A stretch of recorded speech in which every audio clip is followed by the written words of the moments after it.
सत्य ही शिव है, शिव ही सुंदर है। देशवासियों, मैं इस समय धरती पर अकेला मनुष्य हूँ जिसने अपनी आत्मा के चक्र को पूर्ण करा है, अर्थात अपनी आत्मा को परमात्मा से ध्यान के माध्यम से मिलाया है। अब इस शरीर को छोड़ने के बाद मेरी आत्मा अब फिर से दोबारा नया शरीर धारण नहीं करेगी। जिस परमात्मा ने इस खूबसूरत सृष्टि की रचना करी, ऐसे पेड़ पौधे बनाए, ऐसे जीव जंतु बनाए, मनुष्य बनाए जो स्वतः अपनी उत्पत्ति कर सके, उनकी रचना एक ही दिन में नहीं हुई है। यह अरबों वर्षों के अनुसंधान के बाद पृथ्वी पर आए हैं। सबसे पहले जीव जंतु पेड़ पौधे आए और सबसे अंत में मनुष्य आया। जिस परमात्मा ने मनुष्य को बनाया, उसने मनुष्य के दो शरीर बनाए, एक स्थूल शरीर और दूसरा सूक्ष्म शरीर। स्थूल शरीर जो कि जीव विज्ञान पर आधारित है, जिसको हम दो नेत्रों से देख सकते हैं, जिन के आंतरिक अंगों को हम मशीनों के द्वारा देख सकते हैं। स्थूल शरीर की एक निश्चित आयु होती है, यह एक समय के बाद नष्ट हो जाता है। और जो सूक्ष्म शरीर होता है, यह परमात्मा का अंश होता है, जिसको हम आत्मा कहते हैं। यह दो ऊर्जाओं से मिलकर बना होता है, और जैसे फेमाइन एनर्जी और मैस्कुलिन एनर्जी और 7 चक्रों से मिलकर यह बना होता है। इसको हम संक्षेप में आत्मा भी कहते हैं। अधिकतर मनुष्य स्थूल शरीर से तो परिचित रहते हैं, लेकिन सूक्ष्म शरीर से अनभिज्ञ रहते हैं। सूक्ष्म शरीर को केवल ध्यान के द्वारा ही अनुभव किया जा सकता है। यह मनुष्य के अंदर सुषुप्त अवस्था में रहता है।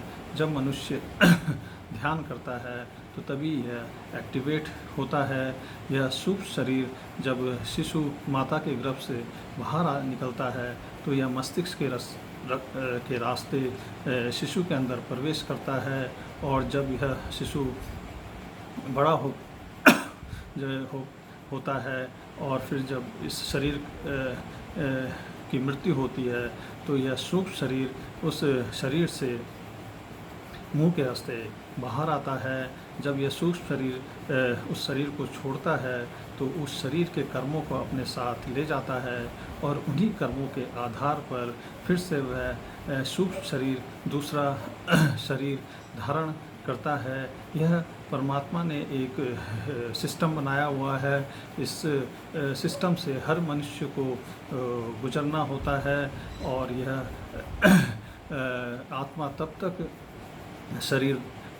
नया शरीर धारण करती है जब तक उस आत्मा का परमात्मा से मिलन नहीं हो जाता है। और आत्मा का परमात्मा से मिलन सिर्फ ध्यान के द्वारा ही संभव है, जिसको हमारे ग्रंथ गीता में जिसका विस्तार से वर्णन है। देशवासियों, जब हम ध्यान में बैठते हैं तो हमारी दोनों आँखें बंद होती हैं, लेकिन हमको तीसरे नेत्र जिसको हम आज्ञा चक्र कहते हैं, तीसरे नेत्र से हमें ध्यान के समय बहुत कुछ दिखाई देता है। उसमें हमें अपने प्रथम शरीर से लेकर वर्तमान शरीर की फ़ोटो दिखाई देती हैं। उसके आधार पर हम कह सकते हैं कि हम उक्त शरीर में क्या थे। मैं शुरू के 2-3 शरीरों में राजा रहा, ऋषि भी रहा, और एक शरीर में मैं जीसस भी रहा। ध्यान के दौरान मुझे क्रॉस का चिन्ह, हॉली क्रॉस का चिन्ह दिखाई दिया, जिसको जीसस बहुत प्रेम करते थे। जीसस को भी ध्यान के समय वह चिन्ह दिखाई दिया होगा, तभी वह उस चिन्ह को अपने साथ रखते थे। और फिर उसके बाद मैंने हॉली क्रॉस में जीसस के क्रूसिफिकेशन वाला जो अंतिम समय का दृश्य था वह देखा। तो इस आधार पर मैं कह सकता हूँ कि मैं अपने पूर्व शरीरों में से एक शरीर में जीसस भी रहा। ध्यान के दौरान जब कुंडलिनी शक्ति जागृत होती है, जो कि शक्ति का रूप होती है, तो हमें काली माँ, दुर्गा माँ शेर में सवार के भी दर्शन होते हैं, और परमात्मा के अर्ध नारेश्वर का भी दर्शन होता है, और फिर अंत में सकल शिवा के दर्शन होते हैं, जिनके बगल में त्रिशूल होता है।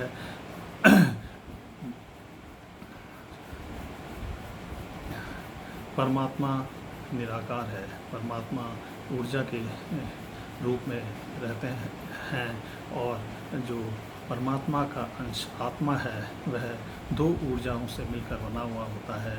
एक फेमाइन एनर्जी जिसे कुंडलिनी शक्ति, और दूसरा मैस्कुलिन एनर्जी जिसे सकल शिवा कहते हैं।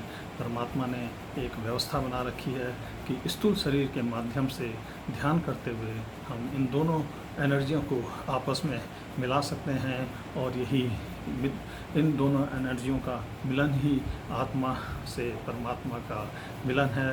जब ध्यान के अंतिम समय में कुंडलिनी शक्ति जब जागृत होती है, वह अपने स्थान से ऊपर उठकर जैसे ही हमें सकल शिवा दिखाई देते हैं, तो कुंडलिनी शक्ति जागृत होती है, अपने स्थान को छोड़ते हुए सकल शिवा से मिल जाती है। और जब ये दोनों एनर्जी मिल के परम शिवा में विलीन हो जाते हैं, जो जहाँ पर प्रकाश और भारी आवाज़ गर्जना सुनाई देती है। परमात्मा निराकार हैं, वह स्वयं धरती पर नहीं आते हैं। जब कोई साधक परमात्मा की शरण में जाता है, ध्यान करता है, अपनी आत्मा को परमात्मा से मिलाता है, तो परमात्मा उसी इस साधक से अपना कार्य इस धरती पर कराते हैं। ऐसे साधकों को अवतार भी कहा गया है। हमारा इतिहास कहता है कि पूर्व में भी अवतार हुए हैं। उत्तर प्रदेश अवतारों की जननी है। भगवान राम अयोध्या में हुए, भगवान श्री कृष्ण मथुरा में पैदा हुए, और मैं भी उत्तर प्रदेश में जन्मा। जिस समय मेरा जन्म हुआ था, उत्तराखंड उत्तर प्रदेश का हिस्सा था।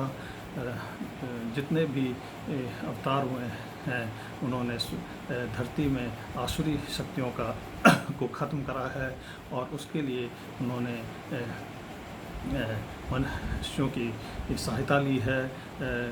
त्रेता में भगवान राम की वानर सेना, हनुमान जी, जामवंत, केवट, विभीषण आदि ने मदद करी, और द्वापर युग में श्री कृष्ण जी की पांडव सेना ने मदद करी।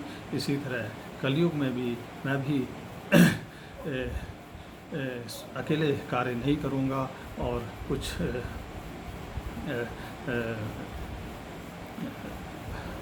मनुष्यों का साथ लेकर मैं परमात्मा द्वारा जो कार्य मुझे दिए गए हैं उसको पूर्ण करूँगा। वह मनुष्य भाग्यवान होंगे जो